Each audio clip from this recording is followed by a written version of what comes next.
À 2 jours de navigation au sud-est de Madère, la première des Canaries, Lanzarote.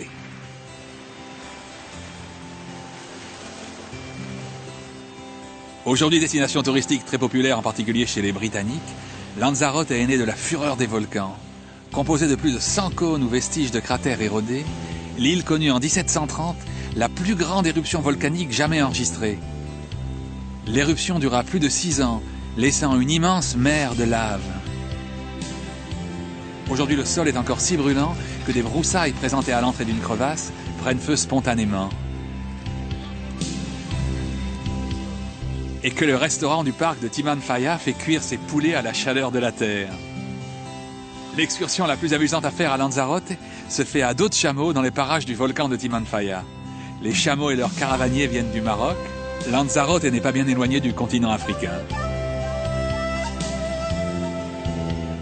Ce sont les hommes qui ont élevé ces milliers de murets circulaires, chacun d'eux protégeant un pied de vigne, planté au fond d'une cuvette creusée dans la cendre volcanique fertile. À l'est de l'île a été créé un magnifique jardin de cactus, où l'on peut admirer une infinité d'espèces de cactées, beaucoup d'entre elles en fleurs. Ce jardin, comme la plupart des sites de Lanzarote, a été créé par César Manrique, architecte, né dans l'île, qui a aussi conçu le Mirador del Rio, d'où l'on découvre l'île voisine de Graciosa. Prochaine étape de notre voyage dans l'Atlantique, la Grande Canarie.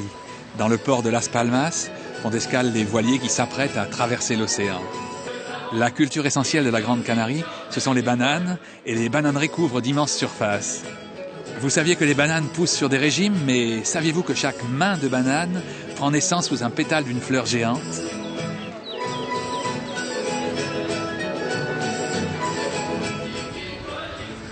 Au sud de la Grande Canarie, au bord des vastes dunes de Maspalomas, le tourisme est peut-être un peu trop dense à mon goût. Dans cette région s'étendent des équipements touristiques surpeuplés. Mais même par ici, je suis arrivé à trouver pour Banana Split un petit coin tranquille, au pied d'un village traditionnel de pêcheurs, la très agréable marina de Puerto de Mogan. Et puis il suffit de s'enfoncer dans une des profondes vallées qui s'éloignent des rivages, comme celle de Fataga, pour y retrouver des paysages que le temps a épargnés. Des figuiers de Barbarie,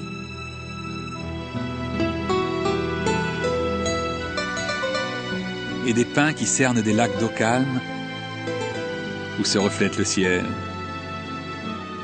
L'eau est moins calme dans le chenal balayé de violentes rafales qui sépare la Grande Canarie de l'île de Tenerife. Encore une île dont les rivages sont très affectés par le tourisme. Pourtant, l'intérieur de l'île reste magnifique, au pied de la masse imposante du Teide. Puisque les Canaries sont espagnoles, on peut considérer le pic du Teide comme le plus haut sommet d'Espagne. Ici, le volcanisme donne au relief toutes sortes de formes spectaculaires.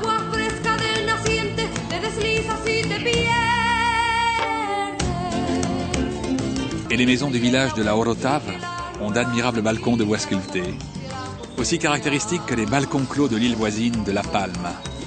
Voleur d'images, je suis un voleur d'images, et dans mes souvenirs, des chagrins, des plaisirs, des rêves, des désirs, des joies, des soupirs, mais je dois repartir.